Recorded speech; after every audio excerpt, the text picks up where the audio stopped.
When my grandmother's will revealed a hidden treasure, our family reunion turned into a battleground. Grandma Vera died on a Tuesday morning, clutching her pearl rosary and mumbling about secrets that needed telling. By Friday afternoon, we were all gathered in her musty Victorian house, pretending to grieve while mentally appraising her antique furniture. The mahogany dining set alone was worth $15,000. Her jewelry collection could pay off my student loans. The oriental rugs were museum quality. The lawyer, a thin man with wire-rimmed glasses and a nervous tic, cleared his throat and began reading her will in that practiced monotone voice they all seemed to master. Most of it was predictable family politics wrapped in legal language. Mom got the china cabinet and immediately complained it should have been the whole set. My uncle received the tool shed and started calculating what her power tools were worth. My cousin inherited her jewelry collection but pouted because she'd wanted the house itself. Then came the bombshell that shattered our fake mourning like a sledgehammer through glass. To my family, I leave one final gift. Hidden somewhere in this house is a treasure worth more than everything else combined. The first to find it keeps it all. Let the truth finally come to light, and may justice be served at last. The room went dead silent. You could hear the grandfather clock ticking in the hallway,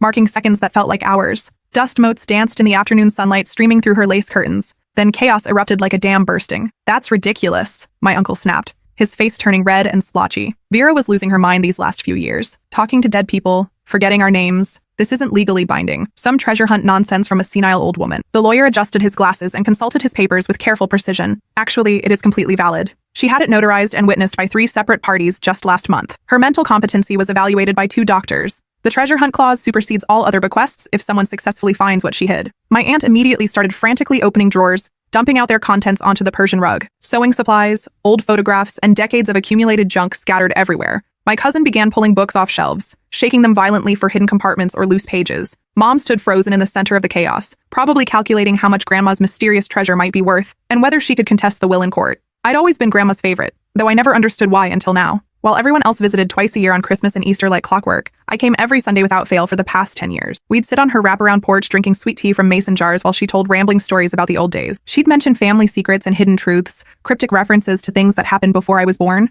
but I thought she was just being dramatic the way elderly people sometimes get when their memories start mixing with their imagination. Now I realized she'd been preparing me for this exact moment. "The walls remember everything," she used to say, tapping the faded rose wallpaper with her gnarled finger. "They keep the family's real history. What people think they know and what actually happened are 2 very different things. This family has been built on lies for 3 generations. I remember one particular Sunday afternoon when she'd been especially cryptic. We were sorting through old photo albums, and she'd stopped at a picture of my grandfather from the 1980s. He was standing next to a construction site, smiling broadly with his arms around several men I didn't recognize. "Those were different times," she'd said quietly. "Your grandfather started with nothing but his hands and his determination. Then he met the wrong people. Money changes everyone eventually." I'd asked what she meant, but she just closed the album and changed the subject. Now I wondered if she'd been trying to warn me about something bigger than family gossip. Another memory surfaced as I watched my relatives tear the house apart. Last Christmas, Grandma had pulled me aside during dinner and handed me a small brass key. "Keep this safe," she'd whispered. "You'll know when it's time to use it." I'd assumed it was for some antique jewelry box or furniture piece she wanted me to have. Now that key was burning a hole in my pocket. While my relatives fought over who got to search which rooms downstairs, accusing each other of cheating and hiding evidence, I quietly headed upstairs to her bedroom. The floorboard by her antique vanity had always creaked differently when I walked on it during my visits. I'd noticed it years ago, but never thought much about it, assuming it was just the house settling. I pressed down with my foot and felt it give slightly, like it was loose or hollow underneath. Using a silver letter opener from her desk, I carefully pried up the board. Underneath was a metal lockbox, military green and covered in decades of dust. The brass key fit perfectly. Inside were documents that made my hands shake uncontrollably. Birth certificates with names scratched out and rewritten in different ink. Marriage licenses that didn't match what I knew about our family timeline. Death records with suspicious circumstances and inconsistent details. Police reports that had been buried. All revealing secrets that would destroy half the family and send others to prison. But that wasn't the real treasure. At the very bottom, wrapped in oiled cloth, was a deed to a property downtown that Grandma had quietly bought in 1962 for $3,000. I recognized the address immediately. Today, that land held a bustling shopping complex and 2 gleaming office buildings. Conservative real estate estimate, $12 million minimum. Heavy footsteps thundered up the stairs like a stampede. My uncle burst through the bedroom door, saw the lockbox in my hands,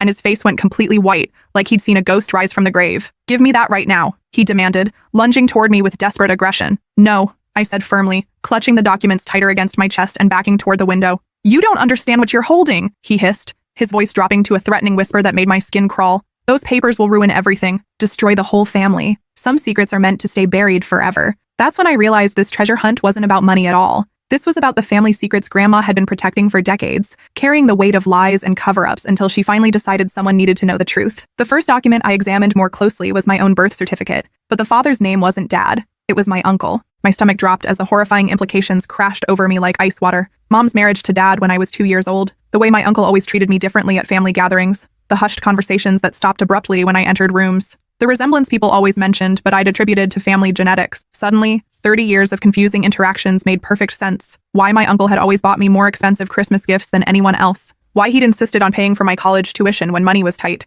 Why he'd gotten so angry when I'd started dating in high school, questioning every boy I brought home like an overprotective father. Why he'd looked so devastated when I'd announced my engagement last year. Why he'd cornered my fiancé at the party and asked him pointed questions about his intentions and financial stability. You know, my uncle said quietly, watching my face as understanding dawned. His aggression melted into resignation and something that might have been relief. Not until this very moment, I whispered, my voice barely audible. More footsteps pounded up the stairs. The rest of the family crowded into the bedroom doorway, drawn by our raised voices and the possibility that the treasure had been found. When they saw the lockbox and scattered documents, the temperature in the room seemed to plummet. What did you find? Mom asked, her voice barely audible and shaking with what sounded like terror. I held up the birth certificate with trembling hands. Her face crumpled immediately like a paper bag, 30 years of carefully maintained lies collapsing in an instant. I can explain everything, she said desperately, but my uncle cut her off with a sharp gesture. Don't bother lying anymore. She deserves to know the truth after all these years. The story unfolded like a nightmare in slow motion. Mom and my uncle had been lovers first, secret teenage sweethearts whose families would have disowned them for the relationship. When she got pregnant with me at 17, he panicked and abandoned her, running off to college and leaving her to face the consequences alone. Dad stepped in like a knight in shining armor,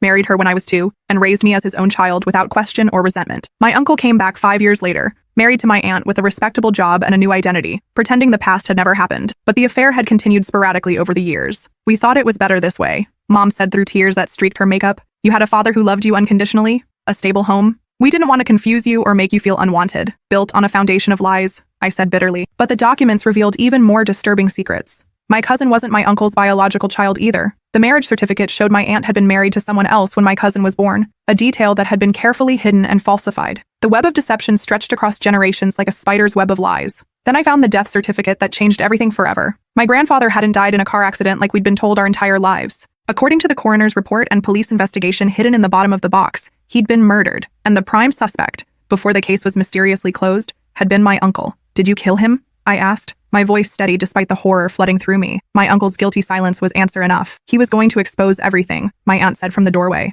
her voice hollow and defeated. About the affairs, the fake marriages, the money he'd been embezzling from the family business for years. He had evidence that would have destroyed us all. So you murdered him, I said, the words feeling surreal as they left my mouth. It was an accident, my uncle insisted desperately. We fought in his study. He threatened to go to the police. Things got physical and he fell, hit his head on the fireplace. We panicked and staged the car crash to cover it up. The room erupted into chaos. My cousin screamed at her parents, demanding to know what else they'd lied about. Dad stood in shocked silence, probably questioning 30 years of marriage. Mom collapsed into Grandma's rocking chair, sobbing hysterically and repeating apologies that could never undo decades of deception. But I continued digging through the documents, finding more horrifying revelations with each page I turned. Bank statements showing systematic theft from the family construction business going back 25 years. Insurance claims that had been fraudulently filed. A second set of books that revealed tax evasion on a massive scale. The family business that had supported 3 generations was built entirely on crime. There were photographs too, pictures of my uncle with known criminals whose faces I recognized from news reports. Screenshots of text messages discussing money laundering through shell companies.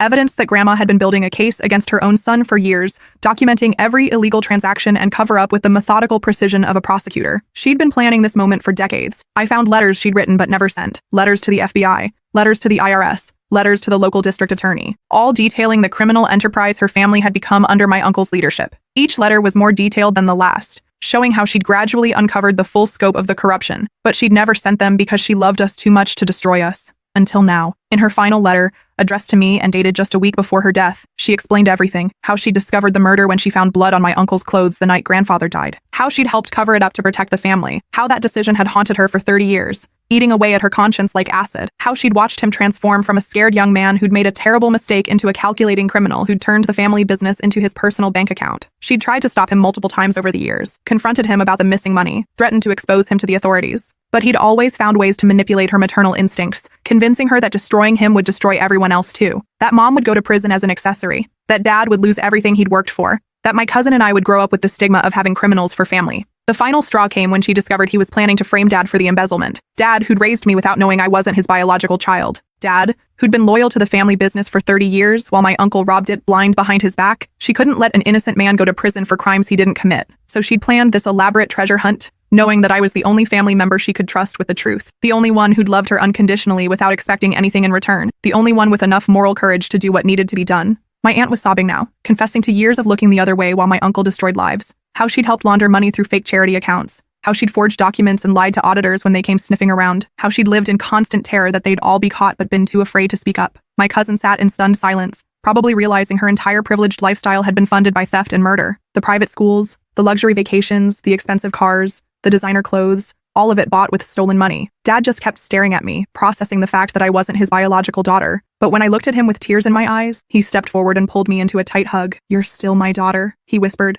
"Biology doesn't change 30 years of love." That's when I knew what I had to do. As I continued reading through the documents, the scope of the criminal enterprise became clear. The family construction company had been used as a front for money laundering operations involving drug dealers, human traffickers, and organized crime syndicates. My uncle had systematically inflated construction costs and skimmed millions from government contracts. He'd bribed city officials to secure no-bid contracts. He'd used undocumented workers and paid them slave wages while charging clients premium rates. The blood money had funded our comfortable middle-class lifestyle for decades. There were detailed records of payoffs to police officers who'd helped cover up accidents that killed workers. Evidence of environmental crimes where the company had illegally dumped toxic waste rather than pay for proper disposal. Proof that several buildings had been constructed with substandard materials that had led to injuries and deaths. My uncle hadn't just stolen money, he'd destroyed lives. I found victim impact statements that Grandma had collected over the years. Families who'd lost loved ones in building collapses. Workers who'd been injured on unsafe job sites and then fired when they tried to seek compensation. Communities that had been poisoned by illegal dumping. All while our family lived in our nice house and pretended to be upstanding citizens.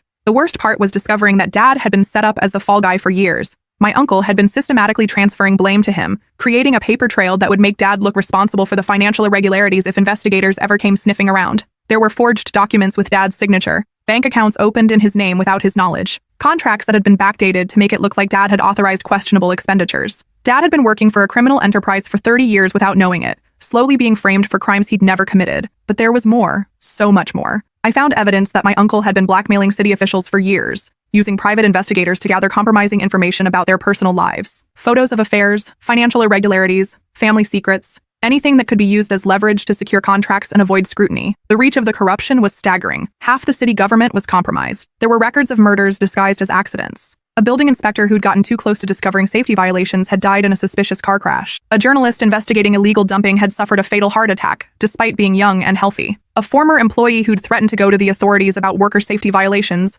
had drowned in what appeared to be a boating accident. My uncle had systematically eliminated anyone who posed a threat to his criminal empire. I found detailed plans for framing Dad that went back 5 years. Bank accounts had been opened in his name. False documents had been created. Witnesses had been bribed to testify against him if necessary. The plan was to make Dad look like the mastermind while portraying my uncle as an innocent victim who'd been deceived by his trusted business partner. It was diabolically clever and completely ruthless. But Grandma had discovered it all. She'd spent years secretly investigating her own family, documenting their crimes with obsessive detail. Every photograph was time-stamped and authenticated. Every document was verified and cross-referenced. Every financial transaction was traced and documented. She'd built an airtight case that would have made any prosecutor weep with joy. "The property belongs to whoever finds the treasure," I said, standing up with newfound determination. "According to Grandma's will, that's me. You can't just take it," my aunt protested weakly. "We're family. That money should be shared among all of us." "Family doesn't steal from each other," I replied firmly. "Family doesn't commit murder. Family doesn't build their wealth on crime and lies and destroyed lives." My uncle tried a different approach, his voice becoming pleading and desperate.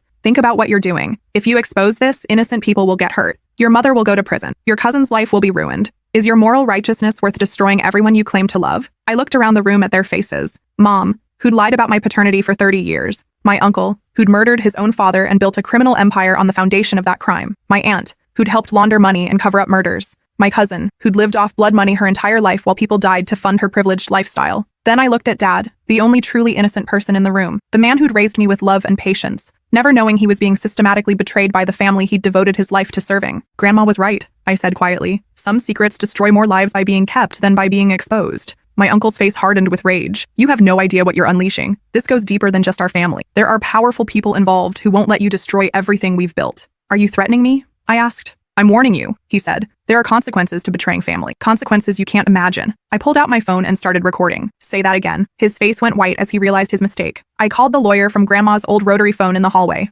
Within an hour, he arrived with a notary public to transfer the deed into my name legally. The family watched in stunned silence as I became an instant millionaire, their decades of scheming and murder finally backfiring spectacularly. But I wasn't done yet. I also called the FBI. The agents arrived just as the lawyer was finishing the paperwork. They'd been investigating the family business for months, following a tip from an anonymous source. Now I understood who that source had been. Grandma had contacted them before her death, providing them with just enough information to start an investigation while holding back the most damning evidence until after she was gone. My uncle tried to run when he saw the federal agents surrounding the house, but they were already positioned at every exit. He made it halfway down the back stairs before they tackled him, handcuffing him while he screamed about persecution and family betrayal. My aunt collapsed completely when they read her rights, hyperventilating as the reality of her situation finally hit her. She'd spent so many years convincing herself that she was just a victim of circumstances, that she'd had no choice but to go along with my uncle's scheme. Now she was facing decades in federal prison. My cousin just sat there in catatonic shock, watching her parents get arrested for crimes she'd never imagined they were capable of. Her entire worldview had collapsed in the span of 2 hours.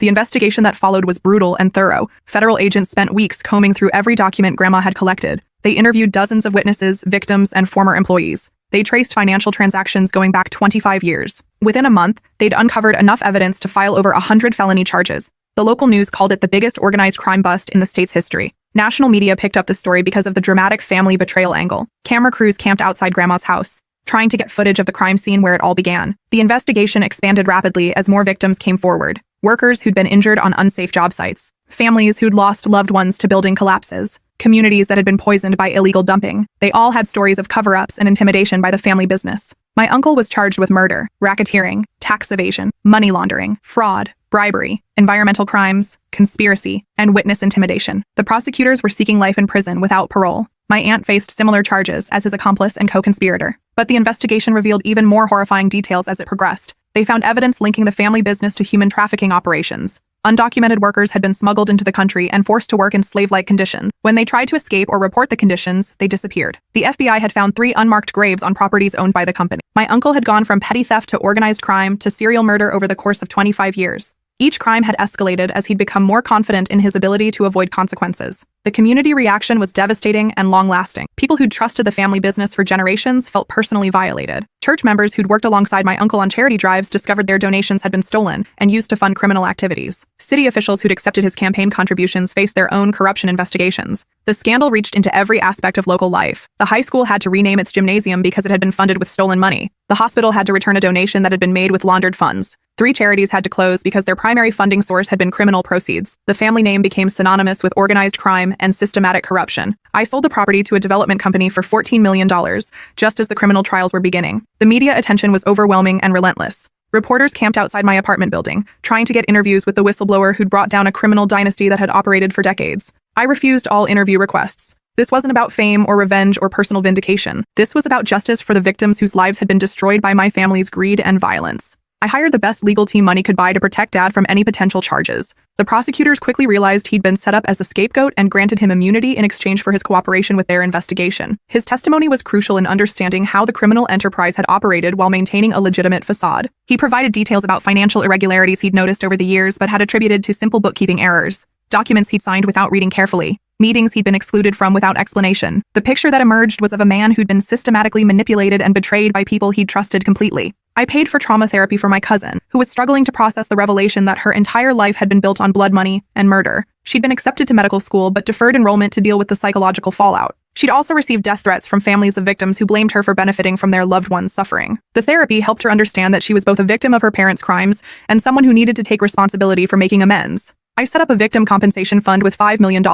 working with advocacy groups to identify families who'd been harmed by the company's criminal activities over the years. The process was complicated and emotionally draining, but necessary. Each family had a story of loss and betrayal: parents who'd lost children in preventable accidents, workers who'd been permanently disabled by unsafe conditions, communities that had been poisoned by illegal dumping and were still dealing with cancer clusters and birth defects. The fund eventually grew to over $12 million as other donors contributed money and the government seized assets from the criminal enterprise. The rest of the money from the property sale I kept without guilt or regret. The trials lasted 18 months and dominated local and national news coverage the entire time. My uncle was convicted on all charges and sentenced to life in prison without possibility of parole. My aunt received 25 years in federal prison. Both of them blamed me in their final statements to the court, calling me a traitor who destroyed the family for money and attention. They still didn't understand that this was never about money or personal gain. 7 additional family business associates were convicted on related charges. 3 city officials lost their jobs and faced their own criminal trials. The mayor resigned in disgrace when evidence emerged that he'd accepted bribes for over a decade. The company's assets were seized and sold to compensate victims and cover restitution payments.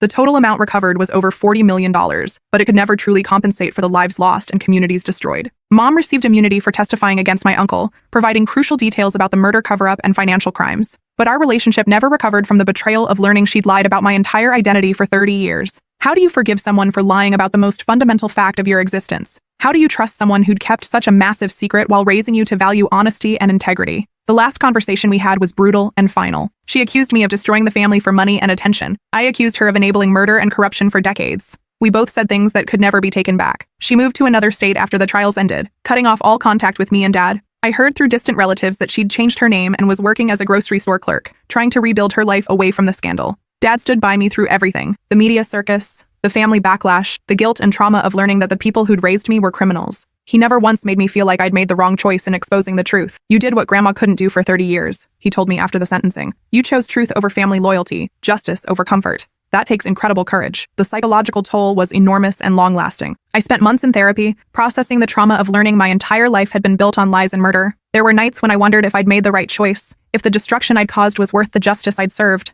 But then I'd think about the victims, the families who'd lost loved ones to preventable accidents, the workers who'd been exploited and injured, the communities that had been poisoned by illegal dumping, the people who'd been murdered to protect the family's secrets. They deserved justice more than my family deserved protection. The therapy helped me understand that I wasn't responsible for my family's crimes, but I was responsible for how I responded once I learned about them. Staying silent would have made me complicit in their continued cover-up. I also struggled with survivor's guilt. Why had I been chosen to inherit the truth? Why had Grandma trusted me with this burden? What made me worthy of this responsibility when I'd been just as ignorant as everyone else? The therapist helped me understand that Grandma had chosen me because I'd shown unconditional love without expecting anything in return. I'd visited her every week for years simply because I enjoyed her company, not because I wanted to inherit her wealth. That genuine relationship had given her hope that at least one family member could be trusted with the truth. I moved across the country and started over completely. New city, new name, new life built on truth instead of lies and criminal conspiracy. I went back to school and became a forensic accountant, helping law enforcement agencies track financial crimes and recover stolen assets. It felt like the right way to honor Grandma's memory and make amends for the damage my family had caused.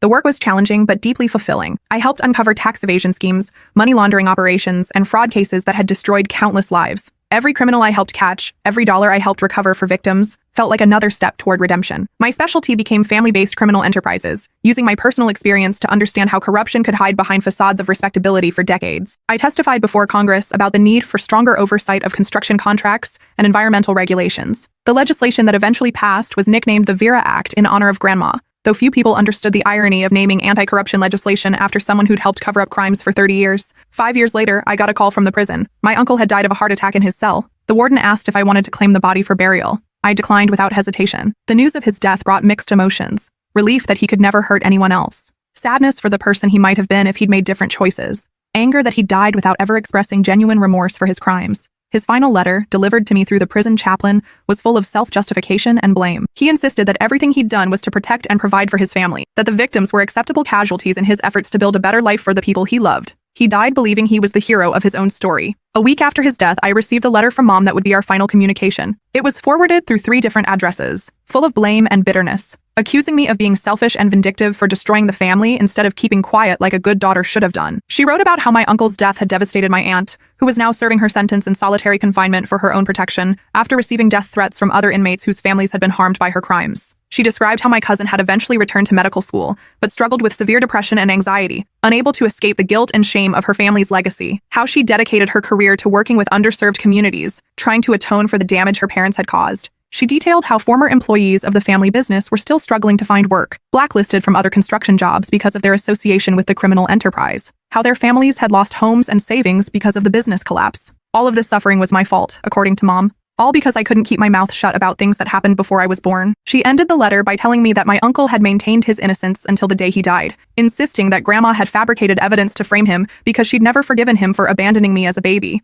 The letter was 7 pages of manipulation, guilt, and denial, the same tactics that had allowed the family to maintain their criminal enterprise for decades. I threw it in the trash without finishing the last page. The guilt and manipulation tactics that had controlled our family for generations no longer had any power over me. 10 years have passed since Grandma's death and the revelation of her hidden treasure. The Victim Compensation Fund has helped over 400 families affected by the company's crimes. The scholarship program I established has sent dozens of children of crime victims to college. The legislative reforms that followed the scandal have prevented similar criminal enterprises from operating with impunity. Construction oversight has been strengthened. Environmental regulations have been tightened. Witness protection programs have been expanded. My work as a forensic accountant has helped law enforcement agencies recover over $200 million in stolen assets and secure convictions against dozens of white-collar criminals. But the most important change has been personal. Last month, I visited Grandma's grave for the first time since her funeral. Her headstone was simple granite with just her name and dates. Someone had left fresh flowers, and I recognized my cousin's handwriting on the card. She'd written, "Thank you for giving us the chance to choose who we wanted to be." I sat in the grass beside her grave and told her about my new life, about the criminals I'd helped catch, the money I'd recovered for victims, the justice I'd been able to serve on behalf of people who'd been powerless to fight back against corruption. I told her about Dad, who'd remarried a wonderful woman who treated me like her own daughter,